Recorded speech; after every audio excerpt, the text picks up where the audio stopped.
ইঁদুরের গর্তে দেখেন না ধান চাল গম বা যে সমস্ত খাদ্য খাবার যা খায় গর্তে ঢেলে জমা করে রাখে। তার খাবার থেকে যায়, ইঁদুর কিন্তু মারা যায়। ওই যে চাষি লোক যখন ওই পানি ভরে জমিতে, তো গর্তে তো ওর খাবারও ভরা আছে, ও ভরা আছে, ওর তো বাসা। গর্তে যখন পানিটা চলে যায় তখন ইঁদুর ঠিকই বেরিয়ে আসার চিন্তা ভাবনা করে, আসতে বাধ্য। তার গায়ে পিটনি কম না বেশি? আয়ু কম, খাবার বেশি থাকার পরেও তার কিসমতে জুটে না। আপনার আমারও ঠিক খাবার থাকে, আপনার আমারও ঠিক খাবার থাকে গুলা ভরা, কিন্তু খাবার থেকেই আমরা ভরা, কিন্তু খাবার থেকেই আমরা মারা যাই। আর দান করতে বললে পারে, দানের কথা বললে এটা অনেকেরই, এর আগে বক্তা বলছিল, আমি যেহেতু এটা থিত করতে চাইছি না, প্রত্যেকেই আঙুল তুলে আমাদের ওপরে। আচ্ছা, আমি যে পোশাকটা পরে আছি, যে টুপিটা মাথায় দিয়ে আছি, যেভাবে বসে আছি, একেবারেই কি আপনাকে দেখে মনে হচ্ছে খুব ফকির বসে আছি? বলেন, যতজনা পোশাক পরে আছেন তার চাইতে আমার এই পোশাকটার দাম বেশি, আমার এই টুপিটারও দাম বেশি, আমারও দাম বেশি।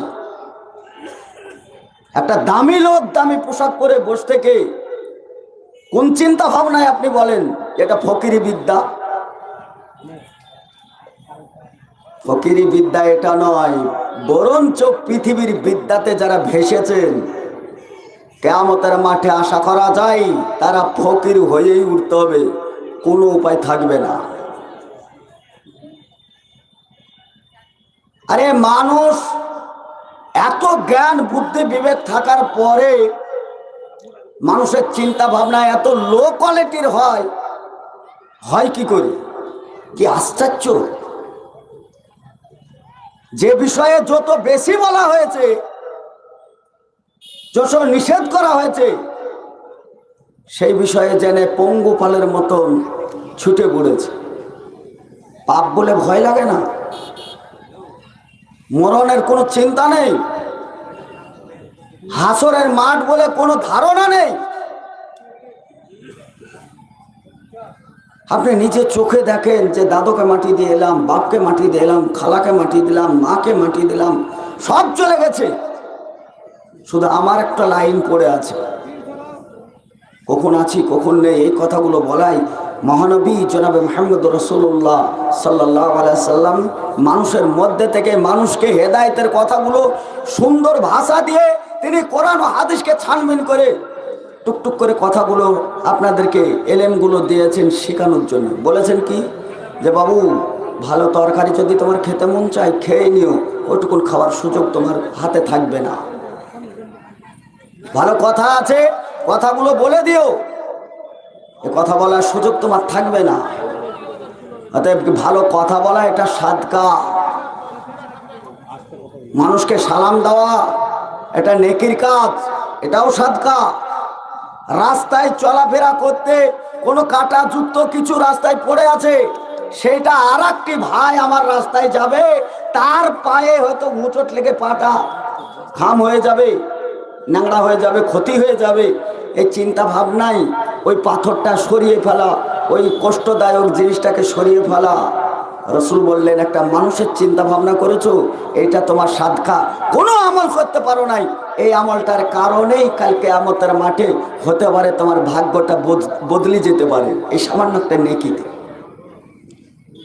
আজকে সমাজে রাস্তার কাঁটা ফেলে দেওয়ার লোক বেশি না রাস্তায় কাঁটা বিছানো লোক বেশি? কোনটা? কাঁটা বিছানো লোক বেশি না? আল্লাহর জমিনে বাস করি, আপনি যেভাবে জমিকে কষাকষি করছেন, আল্লাহ যদি আপনাকে একটু কষাকষি করতেন, জমিনে বাস হতো। একটা মা, মায়ের পেটে ছিলাম, দুই ভাই, একটা বোন, বোনটার বিয়ে দিয়েছি, শ্বশুর বাড়ি চলে গেছে, দুটো ভাই, জমি জায়গা ভাগ পেয়েছি। এইখানে বড় ভাই বাড়ি করতে গিয়ে 1 ফুট রেখে বাড়ি করেছে। এই পাশেই ওই ছোট ভাইটার বাড়ি। শাসন করছে, জানালা রাখবি না, জানালা রাখতে দেবো না, জানালা রাখবি না, জানালা রাখতে দেবো না। আর তারপরে 3 ফুট ছেড়ে রাখতে বলেছিলাম, ছেড়ে রাখিসনি, প্লাস্টার করার সময় আয়। সামান্য ওই ওর পাশে একই বাপেরই জমি, ওয়ারিশিয়াত ভাগ ভাই, এই পাশে খুঁটি দিয়ে ওইটাকে প্লাস্টার করতে দিবে না। আর কোরআন বলছে একটু তরকারিতে পানি দাও গো, পানি দিয়ে একটু তোমার পড়োশির হক আদায় করো। পৃথিবীতে সবচাইতে পড়োশি কে? কথা বলেন, সবচাইতে নিকটের পড়োশি কে বলেন? যাকে মেরেছে তাকে বলেন। সবচাইতে নিকটের পড়োশি কে? আপনার ব্রেনে যাকে ধরছে তাকে বলেন। সবচাইতে নিকটের পড়োশি হচ্ছে মা ও বাপ। মায়ের সম্মান রক্ষা করতে গিয়ে আল্লাহ রাব্বুল আলামিন, যেহেতু মা সম্মানিতা মহিলা, যদি আপনি রাস্তাঘাটে ঘুরেন, কেউ কোনোদিন দেখেছেন এ বাবু তোমার বাড়ি কোথায় গো? আমার বাড়ি বহরমপুর। তোমার মায়ের নাম কি? এই কথাটা বলে না? তোমার বাপের নাম কি বলে? কথা বলেন না কেন? কার বলে? বাপের নাম কি বলে না?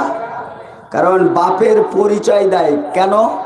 বাপ পৃথিবীতে খাটা খাটনি করে রিক্সা চালি, ভ্যান চালি, ওই কয়লা কেটে কেটে অন্দর মহলে ঢুকে কাজ করে ছেলের সুখের জন্যে নিজের বাপের সুখের বালিশটা না দিয়ে পাথরের ওপর মাথা দিয়ে ছেলের সুখ দেখেছে। এই বাপ এখন কোন পর্যায়ে? এই লোকটা আপনার বাপ ছিল না?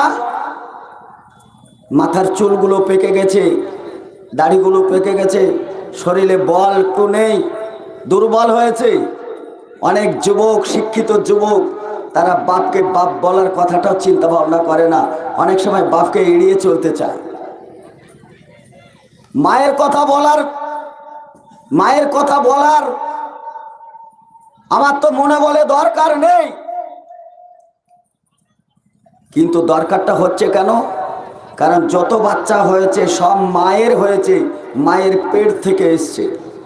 বিজ্ঞান প্রমাণ করেছে 20টা হাড় এক জায়গায় একসঙ্গে, 20টা হাড় শরীরের, তাজা শরীরের হাড়গুলো একসঙ্গে মড়মড় করে ভাঙলে যতটা বিষ ব্যথা বেদনা হয়, তার চাইতেও একটা বাচ্চা জন্ম দিতে গিয়ে তার চাইতে বেশি বেদনা অনুভব করে মা।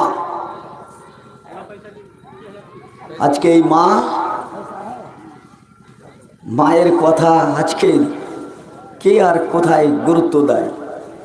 মা মারা যায়, বাপ মারা যাচ্ছে, কাফন কেনার পরে একটা মশারি কিনে নিয়ে গিয়ে কোবরে ওপরে মশারি টাঙিয়ে দিয়ে চলে আসছে। এই ব্যবস্থা কেন? হচ্ছে শিয়ালে খাবে, শিয়ালের উৎপাত, ওর জন্য মশারি দিয়ে আসছি কোবরে।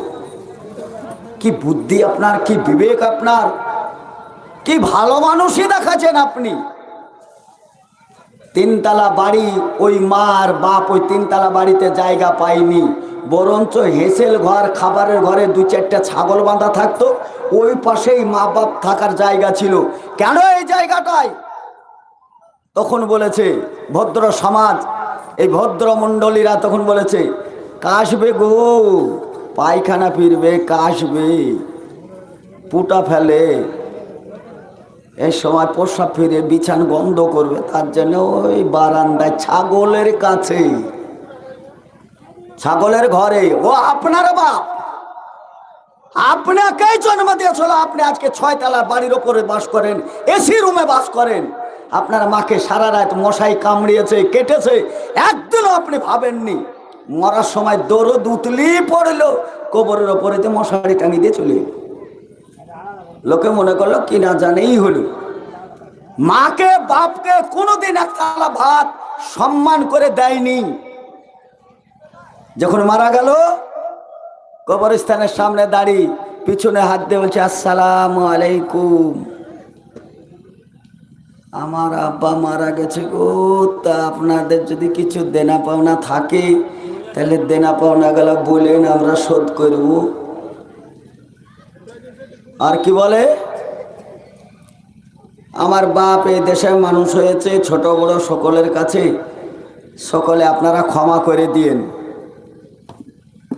সকলের কাছে আপনি ক্ষমা চাইলেন, দেনা পাওনা ঋণ শোধ করবার কথাটা আপনি বললেন, তার সঙ্গে আর একটা কথা বললেন, ওগো আপনারা দূর দূরান্ত থেকে এসছেন, তো আমাদের বাড়ি একটু মেহমানি করে যাবেন, আপনাদের নিমন্ত্রণ থাকলো।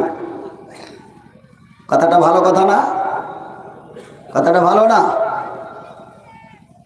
জনগণকে নিমন্ত্রণ দিলেন, দরদ উতলিয়ে পড়লো, আর ওই বাপ আর মা না খেয়ে অনেক দিন কাটিয়েছে ওই বিছানায়, একতলা ভাত তাকে দিতে বললেন না, দেননি, খোঁজ খবর নেননি।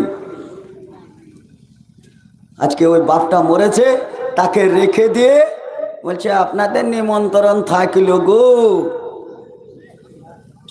এই নিমন্ত্রণ খাওয়া একেবারেই হারাম। কেন একদিন না খেলে পরে আপনার চলে না?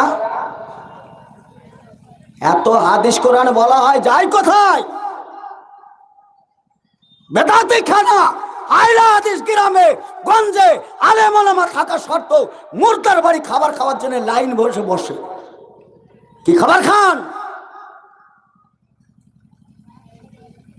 ওয়াজ করে করে করে মানুষকে বুঝাতে বুঝাতে বুঝাতে নিজের বুদ্ধি বিবেক সব বিদায় হয়েছে, একটিও সমাজ থেকে বেদাত উঠেনি।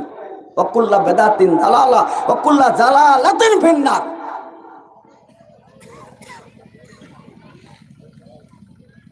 মরার নামে খানা দেওয়া, নিমন্ত্রণ দেওয়া, মরার কতটুকু উপকার হবে তা জানি না, তবে আপনার ক্ষতি হবে এটা স্পষ্ট জানি। কি ক্ষতি হবে? মুর্দা মারা গিয়েছে, তার যদি সামান্য কানে আওয়াজটা যেত, আপনি যে কথাটা বলছেন তার কানে আওয়াজটা যায়, কিন্তু সে উঠে বলার ক্ষমতা যদি থাকতো তাহলে উঠে এই কথাটা বলতো, বেটা আজকে তো জনগণকে নিমন্ত্রণ খুব দিছিস, তোর বাপেরই গুলা ভরা ধান আছে, সেই ধানেরই চাল দিয়ে ভাত রান্না করে খাওয়াবি, তোর বাপকে তোর মাকে তো এক মুষ্ট ভাত দিসনি, আজকে জনগণের সামনে এত নাম লিছিস, মানে বাপ যদি হিসাবে উঠে বসতো তো এই কথাটা বলতো। আসার কোনো রাস্তা নেই, তাই বলতে পারে না। সবচাইতে বড় ক্ষতিগ্রস্ত হিসাবে বলতে বলতেই মহানবীর মহান আদর্শই তিনি শেষ কথা একটা বলেছেন, বাবু জান্নাত যেখানেই খুঁজো না কেন, জান্নাত কিন্তু তোমার মায়ের পায়ের তলে। এ সহিহ হাদিস। এখন মায়ের পায়ের তলে জান্নাতটা সরে চলে গিয়ে শাশুড়ির পায়ের তলে চলে গেছে। কখন মায়ের পায়ের তলে জান্নাতটা ছিল, সরে চলে গেল, যাওয়ার পরে শাশুড়ির পায়ের তলে জান্নাত হয়ে গেল। বুঝতেই পারলাম না কোন সমাজে বাস করি। 13 কিলোমিটার দূর থেকে আসসালাম আলাইকুম আব্বাজান ভালো আছেন, বাপরে জান ভরে যায়, আব্বাজান ভালো আছেন। সামনে দাঁড়িয়ে তখন বলতে বাধ্য হই, কি গো আপনার ছেলে তো খুব আদর্শবান ছেলে, খুব ভালো ছেলে, কত সুন্দর মিষ্টি করে বলছে আব্বাজান ভালো আছেন। আমরা আলেম মানুষ, অত মিষ্টি করে বলতে পারি না, তবে আপনার ছেলে তো খুব ভালো। শ্বশুর গর্ব করে বলছে, না না মৌলভী সাহেব এটা ভুল বুঝছেন কেন, ওটা আমার ছেলে না, এটা হচ্ছে আমার জামাই, বিটি দিয়ে ছেলে পেয়েছি, বাপ ছাড়া ডাকে না। শুধু মুখে মাছি বসে না, একটা কথা আছে না নেই? এরকম কথা বলে না? ওই লোকটাকে যে বাপ বলে তার পিছনকার ইতিহাস কি? আর ইতিহাস হচ্ছে, বাপ বলার কারণটা বলছি। প্রথমত ওই বাপ ডাকটা শোনার জন্যে তাকে বুলেট গাড়ি দিতে হয়েছে, অথবা পালসার গাড়ি দিতে হয়েছে, কি না তো এই বাপটার ডাক শোনার জন্য। যে বাড়িটায় যাবে ওই বিছানায় যে শুবে ওই শোয়ার জন্য গদি দিতে হয়েছে, খাট দিতে হয়েছে, বিছানা দিতে হয়েছে। কিছু মাল ম্যাটেরিয়ালস আসবে ওর জন্য একটা আলমারি দিতে হয়েছে। ওই আলমারিতে টাঙিয়ে রাখার জন্য কিছু বিলাতি কুকুরের ছা নিয়ে এসে তার কার্টন নিয়ে এসছে, একটা হরিণের কার্টন নিয়ে এসছে, একটা কুকুরের পুতুল রেখেছে, একটা শুয়োরের পুতুল রেখেছে। ওই সে আলমারিতে সাজানো আছে। বিছানাটাও বেশ লুচলুচে, গরম বিছানা, নরম বিছানা, গোল বালিশ, লম্বা মালিশ সব আছে। ঘুম থেকে ওইটা গামড়া করে দেখছে, সামনে দেখছে বড় আয়না টাঙানো, ওটাও আর ওই কিনা বাপ দিয়েছে। নিজের জন্মদাতা বীর্যের বাপলা, এটা সিজ্জের বাপ, এই বাপ দিয়েছে। আব্বাকে আর সাথে বলছে আব্বা জান ভালো আছেন, ভালো বলবে না কেন, ওই বাপের বিছানায় শুয়ে আছে। সকালবেলায় উঠে আব্বা জান বলতে ভালোই তো লাগছে। এবার এই মালাডারা জেনারা এখানে বড় বড় বিদ্যান আছে, তেনাদের কাছে ফটো নেবেন, আমি তো চলে যাব, মারামারিটা বেশ জুত করে লাগবে, তাই এনাদের কাছ থেকে মারামারিটা ক্লিয়ার করে নিন।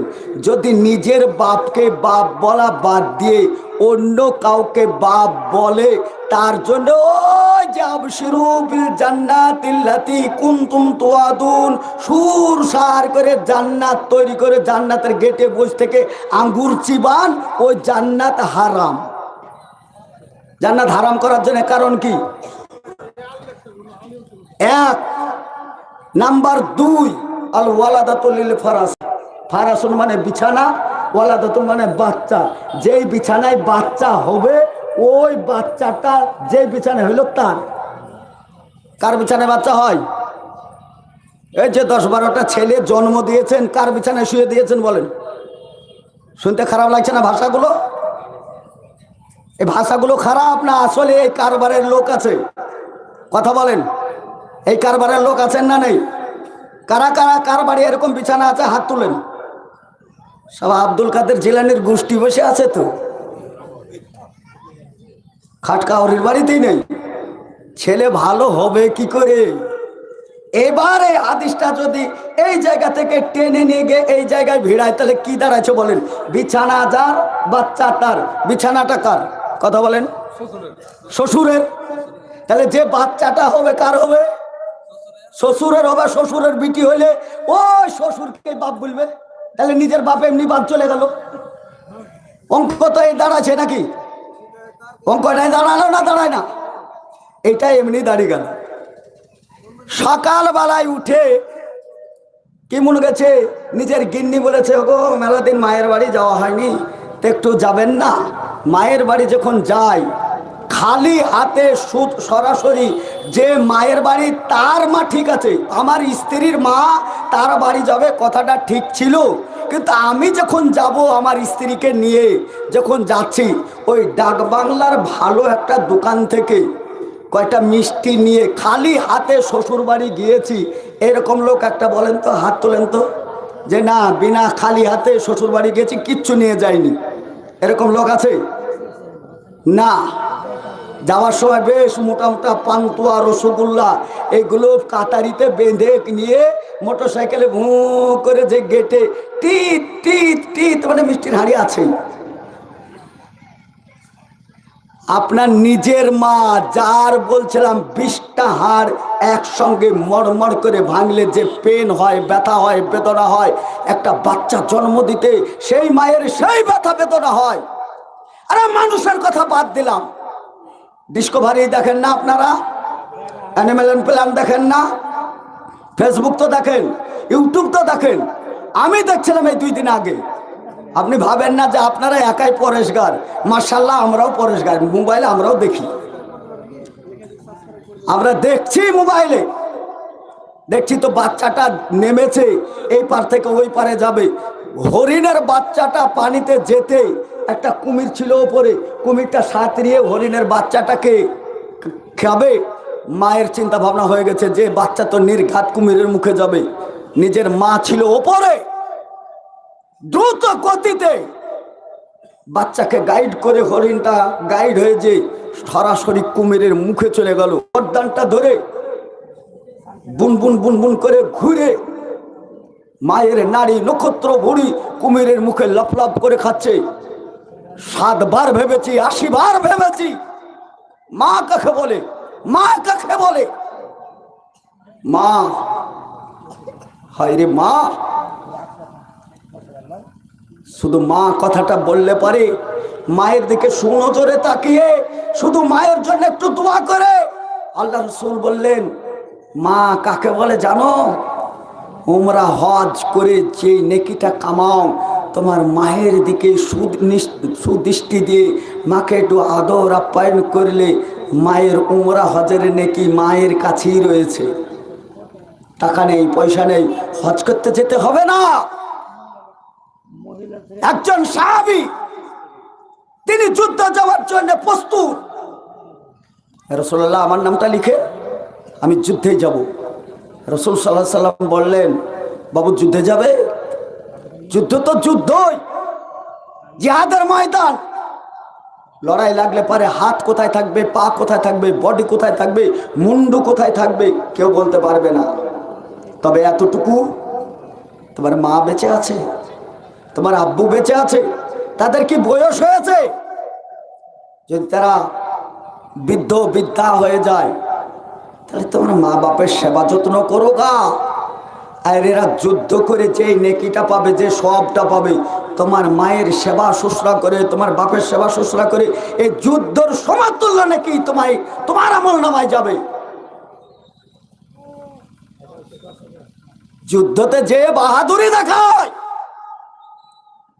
আর নিজের মা বাপের কথা বললে পারে পড়োশি যেটুকুন সম্মান পায়, এইটুকু সম্মানও পায় না। চলেন সামনে আর একটু এগাই। কি জালসা করি আমরা, আর কি জালসা শুনি।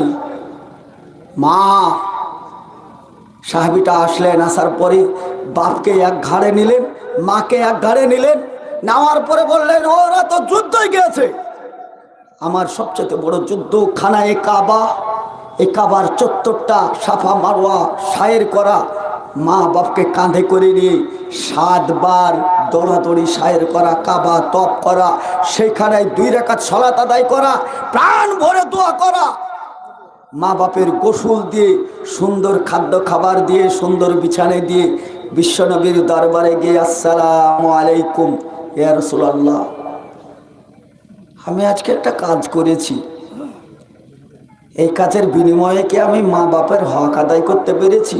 বলে, কাজটা কি? বললাম, আমি তো যুদ্ধ যেতে পারলাম না, আপনি বললেন, আমি চলে এলাম, আমার মা আর বাপকে আমি গোসল দিলাম, সায়ের করলাম, কাবায় তপ করালাম, 2 রাকাত সালাত আদায় করলাম, আমি সুন্দর জায়গায় বসিয়ে রেখে আপনার এখানে এসেছি, আমি কি মায়ের বা বাপের একটু হক আদায় করতে পেরেছি? রাসূল সাল্লাল্লাহু আলাইহি সাল্লাম নিজের চোখ দিয়ে পানি চলে এলো। বাবু, এটা কি হক আদায়? কতটুকু, কতটুকু সময়? তপের কাজ তো একদিন, যদি সারা দিনটাই ধরি। একটা বাচ্চা আসলো, আসার পরে বলছে, মা, মা তুমি যে আমাকে মানুষ করেছো, এত বড় করেছো, আমি তোমার কাছে ঋণী। মা, তোমার আমি ঋণ একটু শোধ করতে চাইছি গো। মা, আমি তোমার একটু ঋণ শোধ করব। বলো তুমি কিসের বিনিময়ে তোমার ঋণ শোধ হবে? আজকে খোলা মনে ইতস্তত ছাড়াই বলেন, আমি ঋণ শোধ করব। মা চোখের পানি ছেড়ে দিয়ে বলছে, বেটা ঋণ শোধ করবে, ঋণের কথাটা আগামী কালকে হবে, তুমি বাজার থেকে একটা ভালো কলা, পাকা কলা কিনে নিয়ে এসো। মায়ের হুকুম, ঋণ শোধ করবে, পাকা একটা কলা কিনে নিয়ে আসলো। বলে, বেটা আজকে রাত হয়েছে, কলাটা আজকে আর আমাকে দিতে হবে না, এই কলাটা বুকের ওপর নিয়ে তুমি ঘুমিয়ে থাকো, আজকে তোমার বুকের ওপরই থাকবে, কাল সকালবেলায় কলাটা আমাকে দিবে, সকালকার নাস্তা হিসাবে কলাটা আমাকে দিবে। এইটা পেলেই আমি মোটামুটি আল্লাহর কাছে শুকরিয়া আদায় করব। বিশেষ আবেদন না করলে, বেটার কাছে একটা কলা চেয়েছিলাম, কলাটা তো আমাকে দিয়েছে, এইটুকুনি আমি মোটামুটি যথেষ্ট মনে করছি। বেটা একটু হেসে বলছে, মা আচ্ছাই পাগলামো করছে, এইটুকু ঋণ কি আমি শোধ করতে পারবো না? এটা কি কথা হলো? আচ্ছা বেটা তাই হলো, আমি সকালবেলায় কলাটা নেব। দেখা গেল সত্যি সত্যি সামান্য জিনিস মনে করে, সামান্য জিনিস মনে করে বুকের ওপর নিয়ে কলাটা নিয়ে যতক্ষণ জেগেছিল কলা ততক্ষণ ঠিক যত্নেই ছিল। ঘুম আসার পরে, ঘুমের পরে নিজের ব্যালেন্স ঠিক থাকে না, নিজের জায়গা ঠিক থাকে না। সে তো পাকা কলা, বুক থেকে গড়ে পড়ার পরে মায়ের হাতে সকালবেলায় কলা দেবে, সেই কলার কলা নেই, কলার অবস্থা খারাপ হয়ে গেছে, গলে গেছে। মা সকালবেলায় মুখ হাত ধুয়ে বলছে, বেটা সকালকার নাস্তার জন্য সেই কলাটা তোমাকে বলেছিলাম না সকালে একটা কলা নেব, কলাটা দাও। সেই কলাটা দাও। কলা, কলার অবস্থা তিন অবস্থা, কলা নেই। কলার দিকে তাকিয়ে দেখছে তো মা কলাটা নেই, কলাটা শেষ হয়ে গেছে, কখন চাপ লাগে এদিক ওদিক হয়ে গেছে। মা কাঁদেন, চোখের পানি ফেলে, কত কাঁদতে পারেন?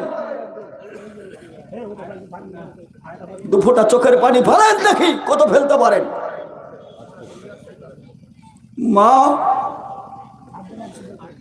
শেষের দিকে বলছে, বাবা একটা রাত্রের জন্য আমার একটা কলা হেফাজত করে তোমার মায়ের হাতে তুলে দিতে পারোনি? আমি তোমাকে 2 বছর ধরে আমার বুকের ওপর রেখেছিলাম, আজকে কলার যে অবস্থা হয়েছে, যদি সেই দিন তোমার এই অবস্থা হয়ে যেত তোর পৃথিবীতে তোমার আজকে বসে থাকার সুযোগ হতো না, এই বক্তব্য রাখার সুযোগ আমার হতো না। মায়ের পায়ের তলে জান্নাতের কথা বলে মানুষকে মায়ের দিকে এগাতে পারি না। মায়ের সেবা থেকে মানুষ অনেক দূরে সরে গেছে। মায়ের সেবা থেকে, বাপের সেবা থেকে যত দূরে সরে গেছেন, জেনে রাখেন আপনি জান্নাত থেকেই তত দূরে সরে গেছেন। একটা কলা দিতে পারেননি, বেটার ডাক কেউ বুঝতে পারতো না। আজকের ভদ্র অভদ্র সবাই কথা বলতে জানে, সবাই প্যাচ কাটিয়ে কথা বলে, সবাই ইংরেজিতে ট্রান্সলেট করে কথা বলে। এক সময় আপনার কথা আপনার মা ছাড়া পৃথিবীর কেউ জানতো না, বুঝতে পারতো না। শুধু আপনার একটাই ভাষা ছিল, মশাই কাটলেও টা টা, খিদে লাগলেও টা টা। মা দুটো কথাই বুঝতো। বাইরের কাজ করলেও খুব দূরে যেত না। জামা কাপড় ভিজাবে, জামা কাপড়কে ভিজানোর জন্য গামলায় পানি রেখেছে, বাচ্চা ছেলে বসি রেখেছে, একটু দূরে গিয়েছে, একবার বারবার বলেছে, দেখিস বাচ্চাটাকে রেখে গেলাম, দেখিস পানিতে না যায়। কে কার খোঁজ রাখে, কে কার খোঁজ রাখে? হামাগাড়া ছেলে গড়তে গড়তে এসে গামলায় পা দুটো নামি, হাত দুটো নামি, মুখটা চুবড়িয়ে যায়। এমন সময় মায়ের বুকে একটা টান তার। মায়ের কাজ যেন সব সময় আদুরা হচ্ছে। মা ছুটে এসে দেখছে বেটা পানিতে। সেই দিন ওই পানির কিনারা থেকে যদি আপনাকে উদ্ধার না করত, কত সাঁতার জানেন আপনি? সেই দিনকার ইতিহাস রচনা করা শেষ হয়ে যেত, আপনার বাহাদুরি শেষ হয়ে যেত। আপনার মা ছাড়া সেই দিন জোগাল দেওয়ার কেউ ছিল না। টেকার ভর্তি লোক, ট্রাম ভর্তি লোক, বাস ভর্তি লোক, জালসার মাহফিলে লোক, বাচ্চার খোদার তাড়নায় মা মা শব্দই। মা বললে তো মায়া ভালোই লাগে, লা ইলাহা ইল্লাল্লাহ, মা দুটো ভিক্ষে দাও গো। পরকে মা বলে ভিক্ষে পাওয়া যায়, নিজের মাকে মা বললে তো দয়া লাগে। কান্নার কান্নার আওয়াজ। সবাই বাসে আমরা বলেছিলাম বাচ্চাটাকে চুফান না গো, বাচ্চাটা খুব কান্না করছে, চুফান না গো। সবাই মৌখিকভাবে সান্ত্বনা দিল, বাচ্চাকে চুফানোর মতন ক্যাপাসিটি কাউরিরই ছিল না। বেশি কান্না করতে গেলে জিভেটা শুকিয়ে যেত, কেউ বুঝতে পারেনি। বুঝেছিল কে? জোরে বলেন একবার, মা। মা সেই দিন যদি আমার ভাষা না বুঝে, মা যদি আমাকে নির্দয় আপনার মতন আমার মতন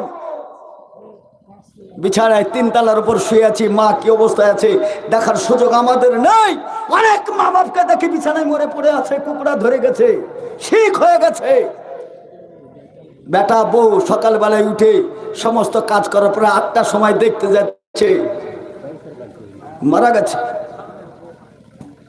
আপনাকে সেই দিন যদি টেনে বাসের উপরে দুধ না দিত, আপনার এই অবস্থা হতো।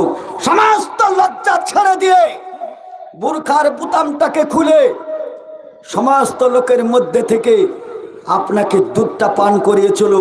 যে মা মোটা চাদর গায়ে দিয়ে বুরখা গায়ে দিয়ে থাকতো, সব লজ্জা বিদায় করে দিয়ে আপনাকে দুধটা পান করিয়েছিল মা।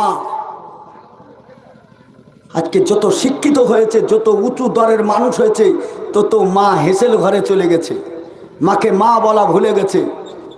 বলেন যারা জালসা শুনছেন, আমানত হিসাবে একটা কথা বলেন। এইখানে একটা মিষ্টির দোকান উদ্বোধন হয়েছে, নতুন একটা মিষ্টির দোকান উদ্বোধন হচ্ছে। এই দোকানের মিষ্টি রমরমা বাজার, 20টা গ্রাম থেকে মিষ্টি কিনে নিয়ে যাচ্ছে। আর সবে মাত্র আপনিও বিয়ে করেছেন, শ্বশুর বাড়ি থেকে অষ্টমোল্লা করে নিজের বাড়ি এসছেন, 3 দিনের পরে আবারও যাচ্ছেন। অনেক লোকের ভিড় মিষ্টির দোকানে দেখে আপনিও দাঁড়ালেন, কি ব্যাপার গো এখানে এত ভিড় ভাড়টা কেন? তো বলো না, এখানে একটা মিষ্টির দোকান উদ্বোধন আছে। ওরে বাপরে, দারুণ মিষ্টি। মোটরসাইকেলের ব্রেকটা ঠিকই করলেন। শ্বশুর বাড়ি এই ভবানীপুরে, গাড়ির মুখটা ঠিক এই দিকে ছিল, গাড়িটা ব্যাক করে এইদিকে আপনার বাড়ি, নতুন ফারসাই আপনার বাড়ি, গাড়িটা এইদিকে মুখ ছিল। মিষ্টি কটা নিলেন, নেওয়ার পরে বললেন এত ভালো ভালো মিষ্টি কটা নি, 10-12টা মিষ্টি নিলেন। আমি বলা এবার বন্ধ করছি, আমার মুখটা বন্ধ করছি। আপনাদের বিবেক থেকে এবার একটা প্রশ্ন করু, আমি প্রশ্ন করছি, জবাবটা একটু স্বচ্ছভাবে দিবেন। বলেন তো, ওই মিষ্টিটা যে 10-12টা মিষ্টি নিল, এই মিষ্টিটা কোন দিকে যাবে? গাড়ির মুখ তো ছিল মায়ের বাড়ির দিকে, গাড়ির মুখ তো ছিল এই বাপের বাড়ির দিকে, মায়ের বাড়ির দিকে। গাড়ি কি করে মোচড়ের খেলো? টেম্পোরারি মা। আমার কথা শুনে আবার শাশুড়িকে মা বলা ছেড়ে দিয়েন না, তাতে আবার স্ত্রী তালাক হয়ে যাবে। আমার কথা শুনে আবার স্ত্রীকে বাপ বলা বন্ধ করে দেন না, অভ্যাস খারাপ হয়ে যাবে। যত পারবেন ঘন ঘন বাপ বলেন, আমার কোনো আপত্তি নেই, কিন্তু আমি আজ পর্যন্ত বাপ বলতে পারিনি, একটা আমার এটা দুর্ভাগ্য। সোশ্যাল মিডিয়ায় যাচ্ছে, আমার শাশুড়িও যদি শুনে তাও মনে হয় অকৃতজ্ঞ প্রকাশ করবে, কিন্তু আমার দ্বারাই সম্ভব না। আর আমি আপনার মতন ওই ডালনাফের গদিও লিনি যে গদিতে আমি শুভ আর লজ্জা লাগবে, বিষয় তাও না। জিন্দেগিতে একটা ভালো লুঙ্গি কিনতে পারেনি, বিয়ে হলে ইসমাইল লুঙ্গি লাগবে। ধোকাবাজ সমাজ, ধোকাবাজ। চলেন, কতক্ষণ বক্তব্য শুনতে পারেন দেখি, চলেন। দেশের মাটিতে যে মা নিজের নিংড়ানো নিচড়ানো, অনেক মা বাচ্চা জন্ম দিতে গিয়ে মা মারা যায়। আপনারা কেউ মূল্যায়ন না করলে, মূল্যায়ন করেছে কে? জোরে বলেন, আর একবার জোরে বলেন। আল্লাহ যত জোরে বলবেন আপনার হৃৎপিণ্ড তত তাজা হবে। যে যত আজান দিবে, রসুল সাল্লাল্লাহু আলাইহি সাল্লাম বললেন কিয়ামতের মাঠে তার গর্দান উঁচু থাকবে, সম্মানে থাকবে, আর পৃথিবীতে তার হার্টের অসুখ হবে না, ব্রেন স্ট্রোক হয়ে মরবে না। বলা যাবে না একবার সুবহানাল্লাহ? আজান, আল্লাহর নাম নিলে পরে আপনার কলেজা প্রশস্ত হয়। আলা বিযিকিরিল্লাহি তাতমাইন্নুল কুলুব, অন্তরের খোরাক। জুমার দিন সালাত আদায় করতে যাই আমরা, অনেকে জুমাতে যায় না সালাত আদায় করতে, অন্য সালাত আদায় না করলেও জুমার দিন যায়। এত চেঁচিয়ে এই খুতবাটাই দেওয়া হয়, মুরগি ঢুলা হয়ে ঢুলে। কারণ কি বলেন তো? কারণ ওর অন্তরে একটা খোরাক পায়, অন্তর প্রশান্তি পায়। এত শান্তির জায়গা পৃথিবীর কোথাও পায়নি, যার জন্য অন্তর শান্তিতে, অন্তর যখন শান্তি পায় চোখটা এমনি ঘুমিয়ে যায়। অন্তরের খোরাক। চলেন, অনেক মা বাচ্চা হতে গিয়ে মারা যায়, তার জন্য আল্লাহ রাব্বুল আলামিন বলছেন পৃথিবীর কেউ উপহার না দিলে আমি একটা উপহার রেখেছি, ওই মাকে শহীদের মর্যাদা দেওয়া হবে। বলা যাবে না একবার সুবহানাল্লাহ? দেশের মাটিতে অর্থনৈতিক অবস্থা খারাপ থাকায় যে টাকা পয়সা ইনকাম করি তাতে সংসার চালানো বড় দায় হয়ে যাওয়ায় অনেকে কাতারে গেছে, অনেকে বাহরাইনে গেছে, অনেকে ইরানে গেছে, অনেকে ইরানে গেছে, অনেকে মালয়েশিয়ায় গেছে, কেউ ইন্দোনেশিয়া গেছে, কেউ জার্মানে গেছে, কেউ জাপানে গেছে, কেউ ভুটানে গেছে, কেউ নেপালে গেছে, সে সৌদি গেছে, কেউ দুবাই গেছে। নানান দিকে আমরা ছুটে পড়েছি বিভিন্ন জায়গায়। আমি যখন যাই আমার সঙ্গে আমার গোটা বডি যায়, যায় না? এই বডিতে কোনো সময় রোগ বালা হয় কি হয় না? দুটো ভাই এক মায়ের পেটে ছিলাম, এক জায়গায় ছিলাম, দুই জায়গা থেকে দুটো মেয়ে নিয়ে আসায় এরা আপোষে যা হিসাবে থাকতে পারে নাই, এক অপরের হিংসায় এক ভাইকে বম তৈরি করেছে, আর এক ভাইয়ের বিরুদ্ধে কথা বলা বলি নেই, কুরবানির গোশত দেওয়া দেই নেই। পায়ে ভিড়ে নামাজ পড়লে ডান দিকে বড় ভাই থাকলে বাম দিকে ছোট ভাই যে দাঁড়ায়, পায়ে পা ভিড়ে নামাজ পড়ে না। এক ভাইয়ের কিছুটা উন্নতি দেখে আর এক ভাই চলে গেল সৌদিতে কাজ করে, টাকা পাঠায়, খায়। মায়ের সঙ্গে বাপের সঙ্গে ছেলে ঝামেলা করে নিজের বউকে নিয়ে শ্বশুর বাড়িতে চালাটানি খায়, নিজের বাপের বাড়ি খেতে চায় না। এরকম ছেলে আমাদের সমাজে আছে না নেই? শ্বশুরের ঘরে থাকে না, নিজের বাপের বাড়ি ছেড়ে দেয়, নিজের ভিটা বাড়ি ছেড়ে দিয়ে শ্বশুরের ঘরে চালা লাগিয়ে দেয়, ইনকামের টাকা শ্বশুর শাশুড়িকে ইমেজ করে খাওয়ায়। নিজের বোন, আপনি কোনোদিন নিজের বোনের বাড়ি গিয়েছেন?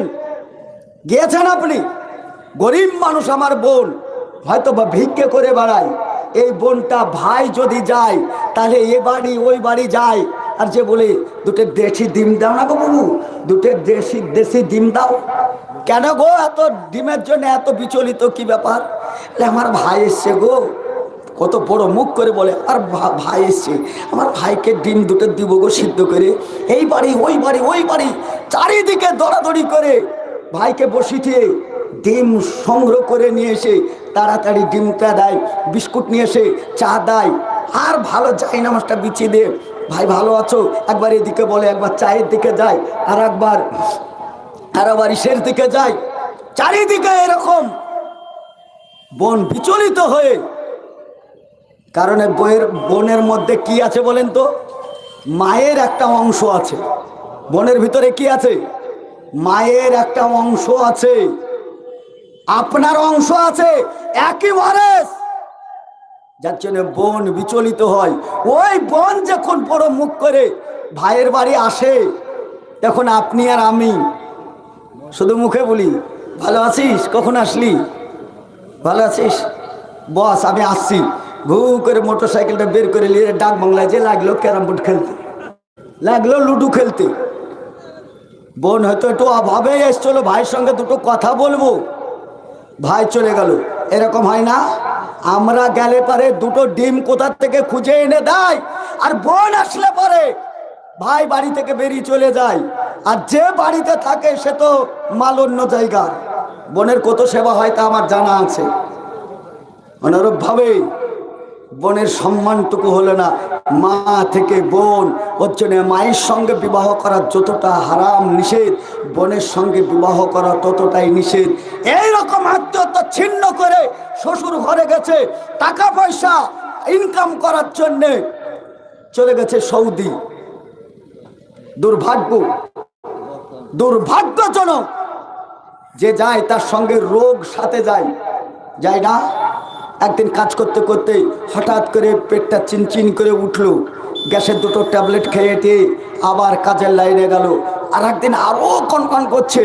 এবার ডাক্তার বাড়ি যেয়ে দেখছে গ্যাসের কাজ নয়, চারিদিকে কল টল লাগিয়ে প্রসাব পরীক্ষা করে সব কিছু দেখে দেখা গেল কিডনি দুটোই ড্যামেজ, একেবারে অবস্থা খারাপ।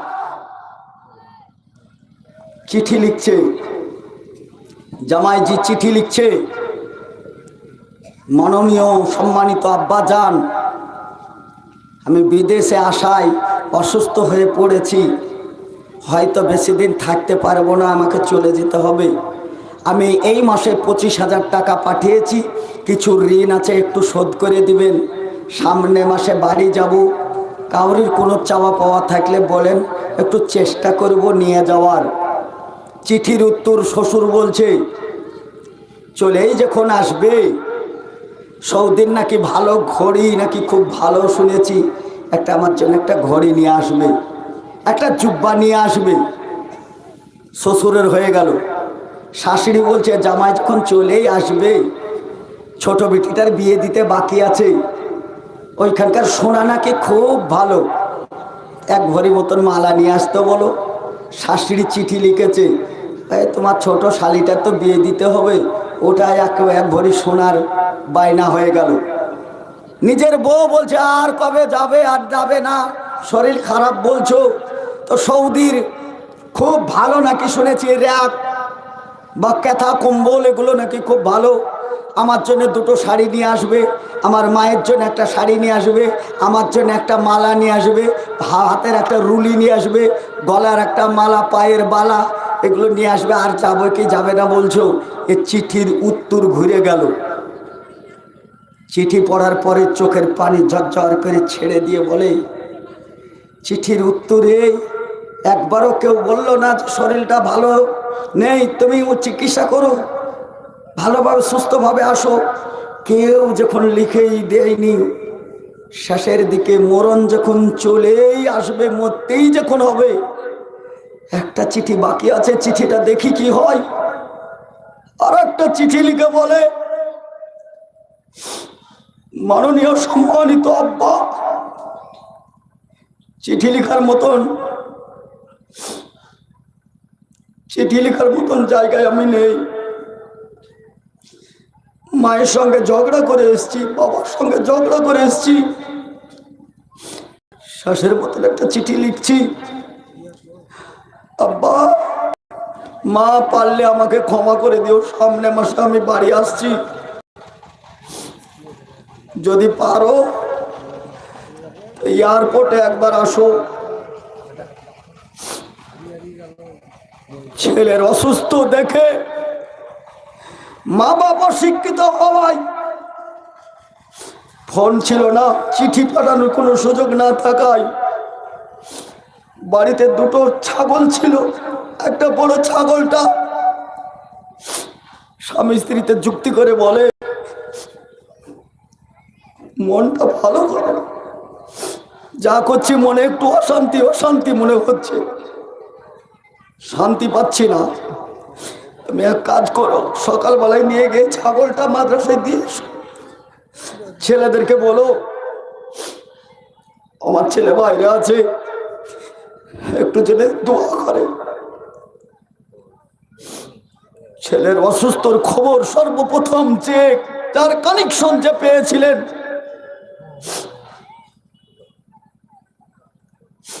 যার নারী থেকে বেরিয়ে এসছেন আপনি, অর্ধেক নারী ভিতরে থেকেছে, অর্ধেক নারীটা কেটে আপনার ডাইমেগুলো পরিষ্কার করেছে একটাই নারী।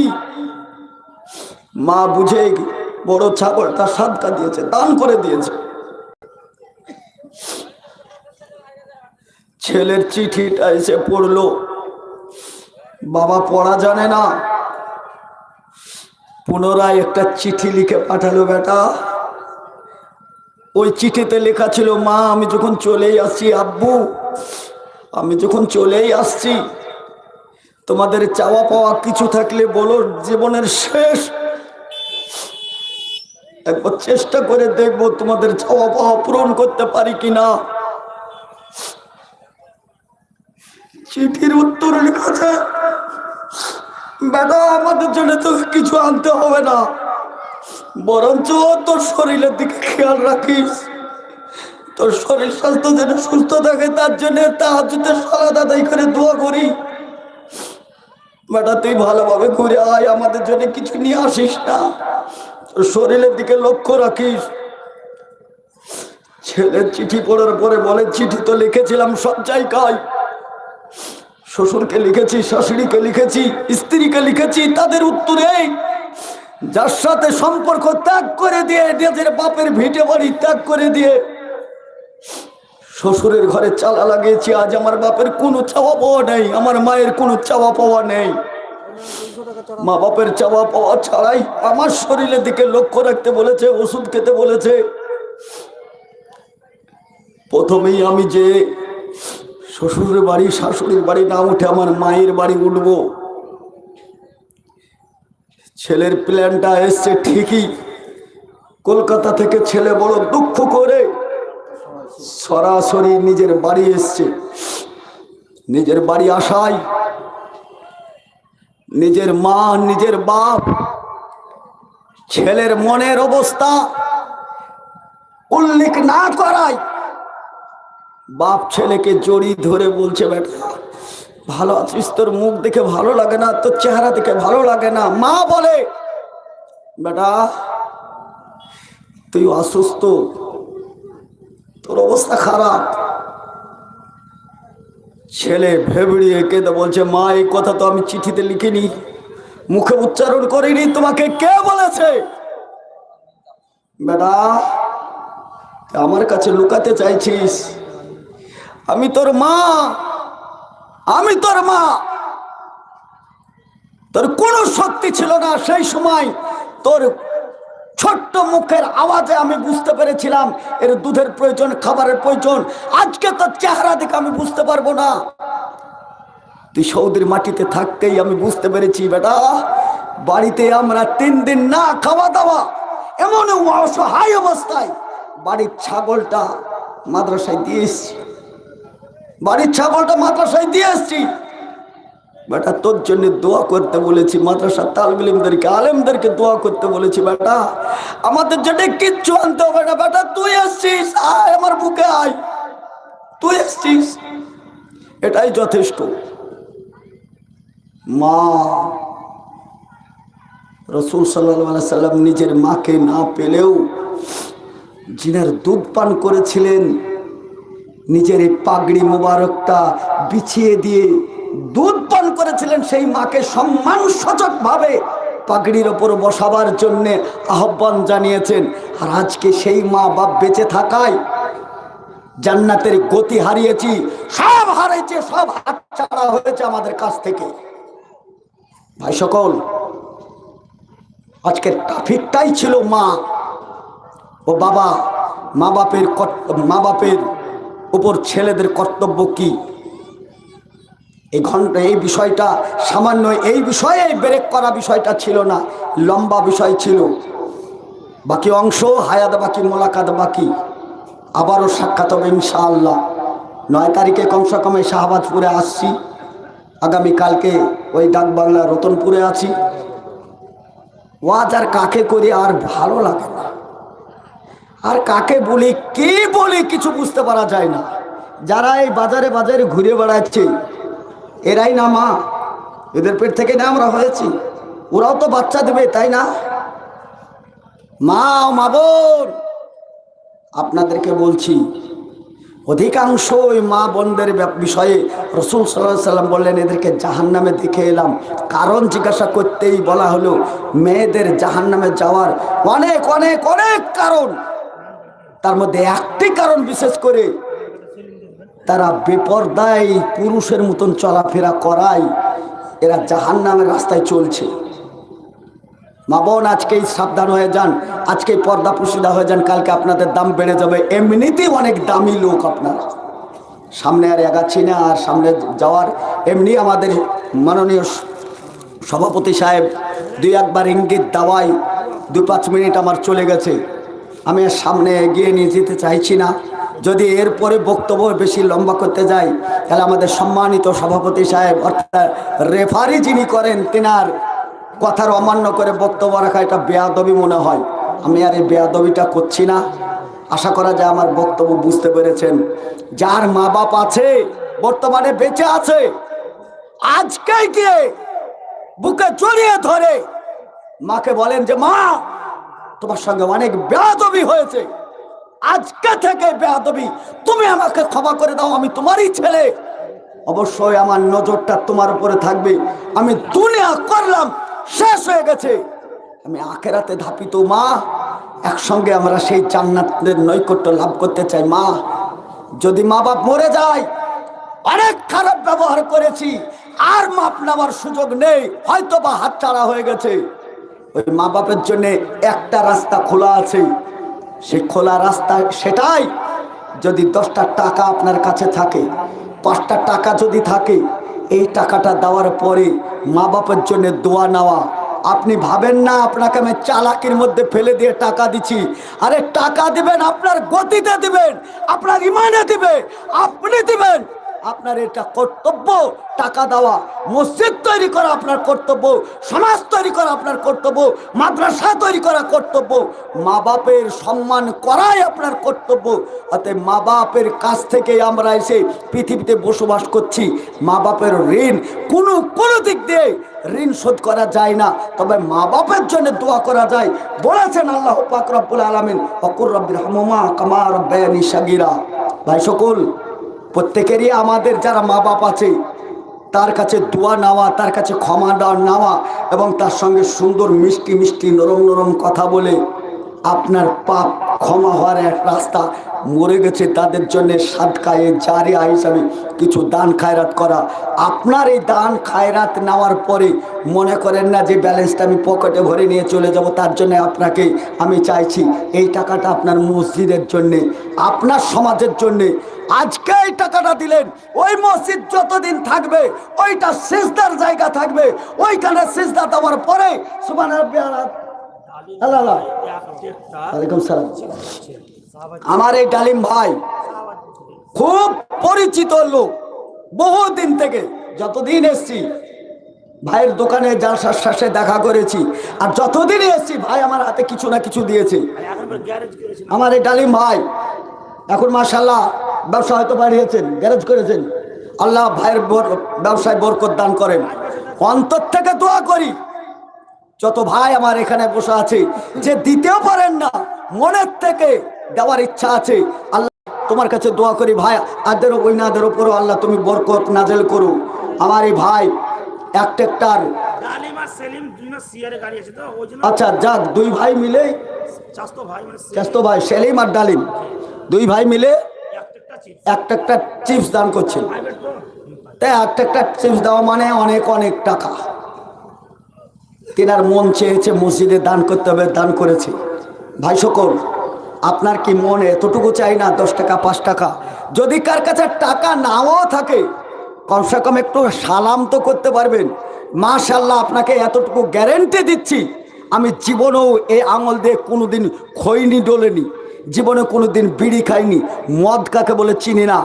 আশা করা যায় বিনা অজুতেই থাকা অনিচ্ছা হয় যে বিনা অজুতে থাকাটা কখন মৃত্যু চলে আসবে। চেষ্টা করি যে অজুর অবস্থায় থাকায়। নিজের এটা পার্সোনালি ব্যাপার, বলা উচিত না, শুধু বলা এই কারণে যে আপনাদেরকে এই হাতটা শুধু একটু সালাম করা, একটু হাতে ছোঁয়া দেওয়া, এইটুকু তো পারবেন। টাকা দিতে হবে না, সালামটা তো করতে পারবেন। আসেন ভাই, একবারে 10 মিনিটের মধ্যেই একটু সালাম করি, একটু সালাম করি। যার কাছে 1 টাকা আছে দিবেন, যার কাছে 2 টাকা আছে দিবেন। জাযাকাল্লাহু হাসানুল জাযা, খায়রাল জাযা, বারাকাল্লাহু আলাইকা ওয়া আলাইকা মালাইকা, আল্লাহুম্মা সাল্লি আলাই, আল্লাহুম্মা বারিক আলাই। আমার এক ছোট্ট ভাই 100 টাকা দান করেছে। মাবুদ মেহেরবান, 100 টাকা কবুল করে নিও। এই ভাইয়ের দানকে কবুল করো, এই ভাইয়ের হায়াতে তাইয়্যিবা করো, বালা মুসিবত দূর করে দাও, মা বাপের খিদমত করা তৌফিক দান করো। আমার এক ভাই 500 টাকা দান করেছেন। আল্লাহ ভাইয়ের দানকে কবুল করুক। জাযাকাল্লাহু আহসানুল জাযা খায়রাল জাযা বারাকাল্লাহু আলাইকা ওয়া আলাইকা মালাইকা। আমার ভাই 100 টাকা দান করেছে, আরেক ভাই 100 টাকা দান করেছে। মা বোন, আপনাদের কাছে যাওয়ার সুযোগ না থাকলেও টাকাটা পাঠানোর সুযোগ আছে। আপনারা নিজের ইচ্ছা মতো টাকাটা উঠে আপনাদের মসজিদে দান করার একটু মানসিকতায় কিছু কিছু হলেও দিবেন। এক ভাই 100 টাকা, আর এক ভাই 100 টাকা, এক ভাই 100 টাকা। এ ভাইয়ের কাছে অল্প কিছু টাকা থাকলেও অল্পর বড় মূল্য আছে। হতে পারে ওই টাকাটাই ছিল, ওই টাকাটা দান করেছে। এ ভাইয়ের দানকে কবুল করে নাও। ভাই হায়াতে তাইবা করো। জাযাকাল্লাহু আহসানুল জাযা। আমার এক ভাই 500 টাকা দান করেছে। মাবুদ মেহেরবান, তুমি জানো অন্তরের খবর। আমি বেশি টাকা চাইও নি, যতটুকু দিয়েছে অন্তর থেকে দিয়েছে। আমার এই ভাইয়ের দানকে কবুল করে নাও, বালা মুসিবতকে দূর করে দাও। আল্লাহুম্মা সাল্লি আলাই, আল্লাহুম্মা বারিক আলাই। ভাই আপনারা অনেক দিয়েছেন, অনেকক্ষণ থেকে জালসা শুনছেন। আপনাদেরকে শোনার এবং তার উপর আমল করার আল্লাহ তৌফিক দান করুক। আল্লাহ আমরা যেভাবে চলাফেরা করি আল্লাহ আমাদেরকে ক্ষমা করে দাও। আল্লাহ মা বাপ থেকে দূরে সরে আছি, মা বাপের খিদমত করার তৌফিক দান করুন, আমিন। ওয়া আখিরি দাওয়ানা আলহামদুলিল্লাহি রাব্বিল আলামিন। আসসালামু আলাইকুম ওয়া রাহমাতুল্লাহ।